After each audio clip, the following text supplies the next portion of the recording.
Sir, എല്ലാ രംഗത്തും പുഴുക്കുത്തുകളുണ്ട്, അത് ശരിയാണ്.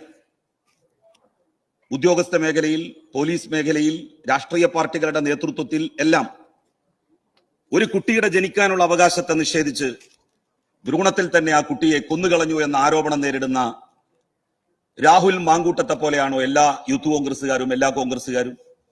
ഒരിക്കലുമല്ല. ഈ സഭയിലിരിക്കുന്ന കോൺഗ്രസിന്റെയും യൂത്ത് കോൺഗ്രസിന്റെയും ഒക്കെ നേതാക്കന്മാർ, അവരെ ഞാൻ ആ ഗണത്തിലല്ല ഉൾപ്പെടുത്തുന്നത്. സാർ, യൂത്ത് ലീഗിന്റെ പ്രവർത്തനം നാട്ടിൽ നടത്തുകയും 5.25 ലക്ഷം രൂപ ഗൾഫിൽ നിന്ന് ശമ്പളം പറ്റുകയും ചെയ്യുന്ന മായാവിയായിട്ടുള്ള രാഷ്ട്രീയക്കാരൻ PK ഫിറോസിനെ പോലെയാണ് എല്ലാ യൂത്ത് ലീഗുകാരും. അതൊക്കെ പുഴുക്കുത്തുകളാണ്. അവരെ പോലെയാണ് എല്ലാ ലീഗുകാരും എന്ന് ഒരിക്കലും നമുക്ക് പറയാൻ കഴിയില്ലല്ലോ സാർ. എന്റെ സുഹൃത്ത് N ശംസുദ്ദീൻ അങ്ങനെയുള്ള ആളല്ല. എന്റെ സുഹൃത്ത് P ഉബൈദുള്ള അങ്ങനെയുള്ള ആളല്ല. അവരങ്ങനെയാണ് എന്നല്ല ഞാൻ പറഞ്ഞത്.